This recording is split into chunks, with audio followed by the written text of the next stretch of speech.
Hello, everyone. Welcome back to Get Real About Love. And I'm Hi, so everybody. glad to see Clayton. How you doing today, Clay?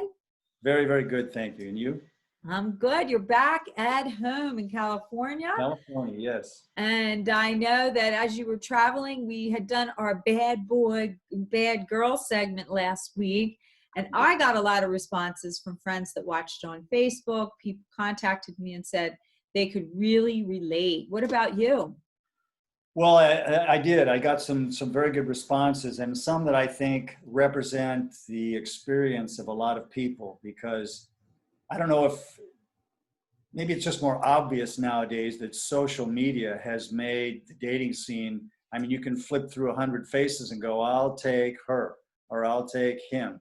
Yeah. And it's made this sort of playgirl and bad boy opportunity much more available to many people from a safe distance, shall we say. Right. And this one gal said to me, look, I dated a bad boy when I was younger in my life. And it hurt me so bad that I realized that I needed to protect myself, was the inference I got from her. Much Wow. stronger. And I became a bad girl. I began to abuse men, was what I took from her comments. I began to use them for what I could get. I began to think about sex much more casually, like men do. And all of that seemed to indicate that it had forced her to shut her heart down, to let go of that nurturing, beautiful, feminine quality that so many men are hungry for in their heart. And we talked about the Wonder Woman earlier, who's become basically a man with breasts, and he's very, masculinely driven, and CEO of a corporation, to use an extreme example. So let's talk about that a little bit, about how does a woman have drive and goals and passion for her life, and not lose the opportunity to be really open and loving to a man. Well, it's interesting because this last week I did a class for a bunch of women that were looking for their lovers, right? And I did a flirting class, and all these women that called me are all Wonder Women, and they're all disappointed. Many of them have it. But the interesting thing about this whole thing, and we're going to be touching on all these topics as we go on, when we talked about that experience, people got triggered by it because they're like, oh my God, that's my pattern. But most people that are when they're in a whirlwind, right? When we're in a whirlwind of work, like myself, I attracted bad boys. My whole book is about how I had to heal my own heart. And then when you read it, you could feel that I could understand each and every client that comes to me because I lived it through 4 generations of women. So almost always, not always, like I'm not going to say always because it's not always, but I would say 70% of the people that call me have been hurt by a bad boy. And normally they had broken family relationships in their lineage, or they saw their mother get hurt, or their father cheated on, or it is fascinating when you study that. So it becomes a pattern that makes you strive to find somebody that gives you that feeling of power, even though you're a powerful person. Powerful men, powerful women, at the end of the day, they're out making, they're making money, they're really powerful. But at the end of the day, sometimes if their love lives aren't in balance, it can destroy their confidence. It destroys their confidence. Well, that's the thing. I think your love relationship should really find a synergy, is the ideal, with your business, the thing that drives your passion. We're always, seems to me, trying to strike a balance between what really gives us joy and juice and that great vibration of self-worth and achievement and doing something good in the world, hopefully, and not just a power trip. And then also having someone to share that with, that we have a very beautiful union with. And I think that's really what we're talking about, is how to find that balance here, and not let people damage our belief in that true love. Well, I think that when a woman like myself, I saw divorce and infidelity and women alone with children, and it drove me. So I always ask my clients, male or female, what drove you to become this successful? And then in your love life, you choose so randomly, like it's a dessert instead of, you know what I mean? Like the busier a person is, and that's why movie stars and And people that have a lot of attention, like the bad boys, like people see bad boys, they get so much attention that they almost can't choose properly because they don't know whether someone loves them for who they are. And you've said that, to me over the years. When people know you're on TV, you don't know if they love you because you could maybe hook them up with a producer, or bring them into, they go, oh, maybe he can get me into a play or whatever. But the thing is that's most important for everyone, if you do have that need for speed, to go pluck somebody up and go take them home, that's where you got to do the deeper work. And people always say to me, it doesn't matter to me. But almost everybody that I talk to will say, I got involved with somebody and I knew it, but I couldn't let go of the sexual chemistry. And now it's been 4 years and I'm stuck. Oh my So goodness. that's why it's really, really important for people to choose their partner wisely. And if you are going to rush into love, you got to slow down the process so that you don't move in too soon or get somebody, in your life, that they get wrapped into your life. There's a difference between running around and having a quickie with a bad boy or a woman one night, but sometimes people get addicted and they stay really too long, and then they can't get out of the pattern. Well, that's the danger, this whole idea of oxytocin, the chemical addiction that we develop, the dopamine in the brain. I'm not familiar with all those, pharmaceutical terms, or how they all interact, but I can tell very clearly that when I get sexually involved with a woman and I feel a great affection for her personality, for the nurturing, the approval that she brings to me, the sharing that goes on, it's a very strong high. Yeah. And I think that's what we're all looking for. And I guess it comes down to, we have to step back and go, wow, am I achieving this? Am I hitting this at any given time by choice? What am I choosing? And that's what's been one of the most helpful things in your book, is your lists of questions to ask yourself. Yeah. And ask yourself before. Almost everyone that I speak to says, I knew that it wasn't right when I was doing it.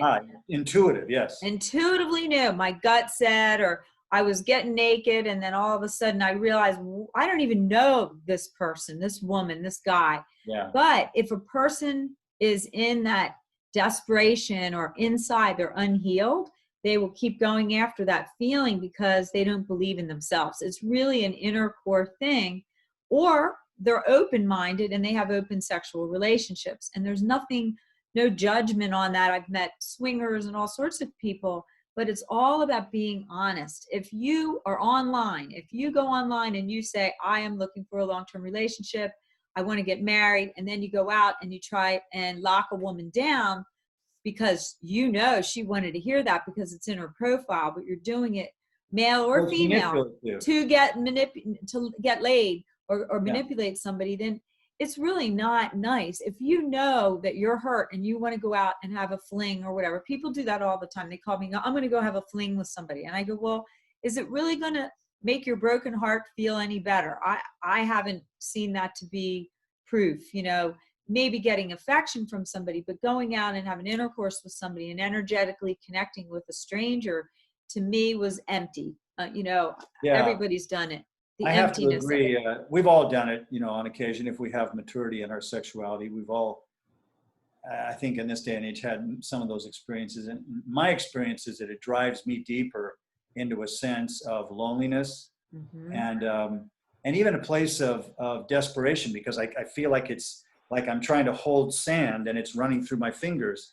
Yeah. And it's a very frustrating experience to have that kind of pseudo-intimate contact with someone, but not really touch them in any kind of a real profound way. And so in the last couple of minutes we have here, I just want to wrap up my remarks about this topic as saying that in my experience, I am pulling back from that now. Yeah. And I've just returned from Hawaii. I'm back in California. I'm back to my normal life, shall we say. But I feel altered by the experience of nature there, by the work that I've done with you, by the reading and rereading your book and going, what kind of people have I attracted? What have I settled for? And what does that say about how I feel about myself? And so I can easily blame, that person went away, that person abandoned me. But what did I attract? What did I claim was sufficient for myself. And finally, I said, you know what? I love you, but this is not enough for me. Yeah. I'm really hungry to have something deep with you. I would really love that. But I can see that you're not really ready for it. Yeah. And I have no judgment about that. I'm going to do my best not to feel hurt and blaming, but I need to pull my energy back, and I need to go on with my life, but in a measured way, not in a vindictive way or a go out and chase skirt way, but in something that has a more fulfilling vibration for my life. Well, we, all of us have to have places to heal and ways to heal. And we're going to be continuing this conversation about how to do just that.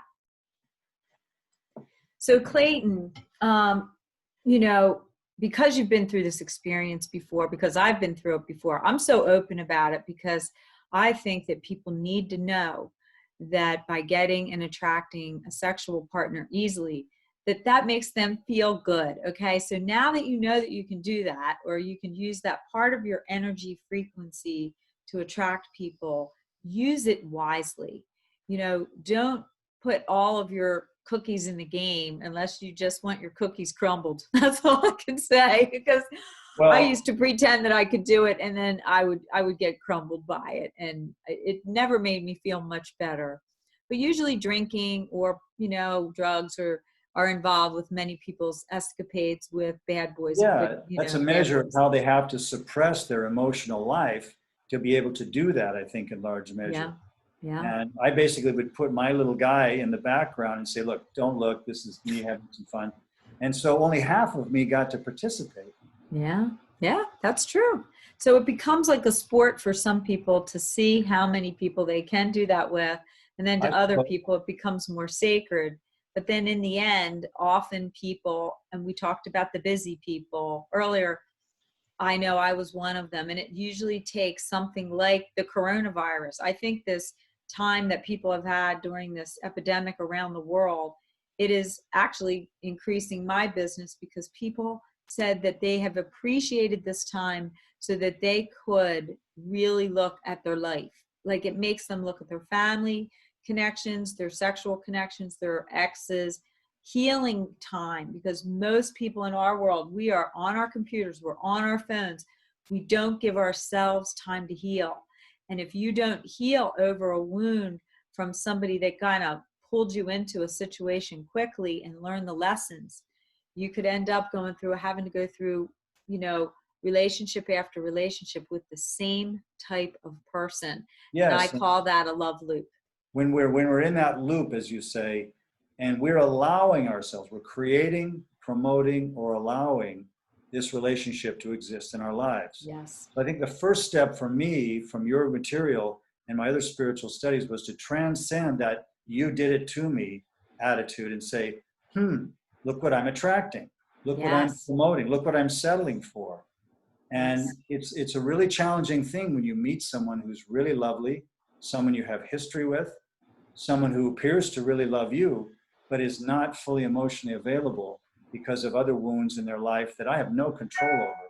Yeah. And then try to make a fantasy out of that, oh, well, I can outlast this, or I can power through, or something like that. Or I can change them. I could change the Okay. way that they feel. A lot of There's women people think that think that they can change a bad boy. And I have to say, if anybody's interested, we are going to be, Clayton's involved with a bunch of other men that are going to come on to talk about these topics. It's going to be called Secrets into the Minds of Men. It's a man panel that I have, okay. usually along with my classes. And I don't think that I've ever heard more openness than I have about flirting and the things that women do that turn men off, the things that they do that turn them on, the things that make them commit, and the things that make them run, right? And one of the things that makes men run is that pushing, wanting the texting and so people think that sex means that it means something. It doesn't mean anything until you discuss what it means, You have to and define it. yeah, Yeah. and it's really, all of this is so important for you. If you're out there alone, you should be doing some reflection. Don't you agree? I they should be totally agree. reflecting, especially because half the world is single right now. People are upset and they're just starting to go out. Now they're riding, right? So we're in the middle of a Yeah. crazy world. And what is really sad is there's many people, of course, that are sad about what happened that caused it. And number two, really disgruntled about, is the world ever going to be the same when it comes to relationships?